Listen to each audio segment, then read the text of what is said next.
यहाँ आपको अपडेट करेंगे। अल अज़ीज़िया हाई कोर्ट में, इस्लामाबाद हाई कोर्ट में अल अज़ीज़िया और एवनफील्ड रेफरेंस में नवाज शरीफ की हिफाजती जमानत की दरखास्तों पर समाअत जारी है। इस्लामाबाद हाई कोर्ट ने नवाज शरीफ को 21 अक्टूबर वापसी पर एयरपोर्ट पर गिरफ्तार करने से 24 अक्टूबर तक रोक दिया है। चीफ जस्टिस आमिर फारूक और जस्टिस मियां गुल हसन औरंगजेब ने अहकामात जारी किए हैं। मजीद जानते हैं डॉन न्यूज़ के नुमाइंदे उमर बर्नी से। जी उमर बर्नी, अपडेट कीजिएगा। जी बिल्कुल, इस्लामाबाद हाई कोर्ट ने साबिक वज़ीर आज़म नवाज शरीफ की हिफाजती जमानत की दरख्वास्तें मंजूर करते हुए उन्हें 24 अक्टूबर तक गिरफ्तारी से रोक लिया है। आज चीफ जस्टिस आमिर फारूक और जस्टिस मियां गुल हसन औरंगजेब ने जो है साबिक वज़ीर आज़म नवाज शरीफ की हिफाजती जमानतों पर दरख्वास्तों पर समाअत की। दौरान समाअत नवाज शरीफ के वकला जो थे अमजद परवेज और आजम नजीर तारड़ अदालत में पेश हुए, जबकि नैब प्रोसिक्यूटर राफे मकसूद, अफसल कुरैशी और नईम सुंगेड़ा जो थे वो भी अदालत में पेश हुए। नैब प्रोसिक्यूटर नईम सुंगेड़ा ने नवाज शरीफ के हक में दलाइल दिए। चीफ जस्टिस आमिर फारूक ने इस्तफसार किया कि क्या नैब का मौकफ तब्दील तो नहीं हुआ, जिस पर नैब प्रोसिक्यूटर ने जवाब दिया कि नहीं, नैब का वही मौकफ है। नैब प्रोसिक्यूटर ने मौकफ अपनाया कि हाई कोर्ट ने अपने ऑर्डर में लिखा था कि अपील कनिंदा जब वापस आ गए तो अपील बहाल करा सकता है। चीफ जस्टिस ने इस्तफसार किया कि हमने यही पूछा था कि नैब का क्या मौकफ है, इसमें कोई तब्दीली तो नहीं हुई। नैब प्रोसिक्यूटर ने जवाब दिया कि अभी तो यही मौकफ है कि वो आते हैं तो हमें उनके आने पर कोई एतराज नहीं। चीफ जस्टिस आमिर फारूक ने इस्तफसार किया कि आपने कल इनसे हिदायत ली हैं, जिस पर प्रोसिक्यूटर की जानिब से बताया गया कि हमने प्रोसिक्यूटर जनरल नैब से इस हवाले से हिदायत जो है वो ली हैं। अदालत ने नैब प्रोसिक्यूटर को हुक्म दिया कि आप इससे मुतल्लिक तहरीरी तौर पर भी अदालत को आगाह कर दें कि आपको कोई एतराज नहीं।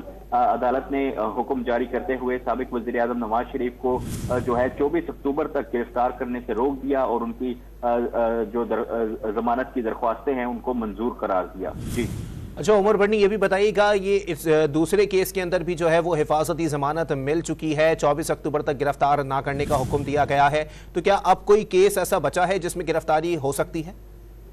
इस्लामाबाद की हद तक मैं आपको बताऊं तो इस्लामाबाद में सिर्फ ये 3 ही केसेस थे जिसमें साबिक वज़ीर आज़म नवाज शरीफ को इश्तिहारी करार दिया हुआ था। पहला केस जो था वो एहतसाब अदालत में जारी नवाज शरीफ, सैयद यूसुफ रज़ा गिलानी और आसिफ अली जरदारी के खिलाफ तोशाखाना केस था, जिसमें आज एहतसाब अदालत की जानिब से भी ये ऑर्डर किया गया है कि नवाज शरीफ के 24 अक्टूबर तक जो दायमी वारंट गिरफ्तारी हैं वो मुअत्तल किए जाते हैं, तो उसमें भी गिरफ्तारी से रोका गया है। इसके बाद इस्लामाबाद हाई कोर्ट की जानिब से भी जो अल अज़ीज़िया और एवनफील्ड रेफरेंसेस हैं उनमें ये करार दिया गया है कि नवाज शरीफ को 24 अक्टूबर तक गिरफ्तार ना किया जाए। 21 अक्टूबर को नवाज शरीफ जो है वो वापस आएंगे और वो अदालत के सामने खुद को सरेंडर करेंगे। इसी वजह से जो है यही दरख्वास्त अदालत में दायर की गई थी और ये मौकफ अपनाया गया था कि साबिक वज़ीर आज़म नवाज शरीफ वतन वापस आकर अपने खिलाफ मुकदमात का सामना करना चाहते हैं और इस हवाले से अदालत के सामने खुद को सरेंडर करना चाहते हैं, तो उनको गिरफ्तारी से रोकने के अहकामात जारी किए जाएं। तो नवाज शरीफ के इस्लामाबाद की हद तक तीनों मुकदमात में जो है वो गिरफ्तारी से रोकने के अहकामात जारी हो चुके हैं। अब साबिक वज़ीर आज़म नवाज शरीफ जब 21 अक्टूबर को वतन वापस आएंगे तो उनको इस्लामाबाद की हद तक किसी मुकदमे में गिरफ्तार नहीं किया जा सकेगा। और तहम कोई अगर किसी दूसरे शहर में अगर कोई मुकदमात हैं और उनमें उनकी तरफ से जमानत के लिए रुजू नहीं किया गया तो उसमें हो सकता है कि उनको गिरफ्तार किया जाए, लेकिन इस्लामाबाद की हद तक मैं आपको बताऊं तो इस्लामाबाद में जितने भी मुकदमात थे वो तमाम में हिफाजती जमानत सिक्योर कर चुके हैं। अच्छा उमर, ये भी बताइएगा, प्रोसिक्यूशन की जानिब से अदालत के रूबरू क्या मौक़िफ़ इख्तियार किया, किसी किस्म की मुखालफत की गई है? देखिए, प्रोसिक्यूशन का मौकफ जो था वो अदालत के रूबरू काफी वाज़ेह था। उन्होंने कहा कि हमें ये भी डायरेक्शन है कि हम साबिक वज़ीर आज़म नवाज शरीफ की दरख्वास्तों की मुखालिफत नहीं करेंगे, बल्कि जो नैब प्रोसिक्यूटर आज अदालत में पेश हुए थे उनकी जानिब से नवाज शरीफ के हक में दलाइल दिए गए। उन्होंने कहा कि हमें कोई एतराज नहीं है अगर कोई मुल्ज़िम वतन वापस आकर अदालत के सामने सरेंडर करना चाहता है।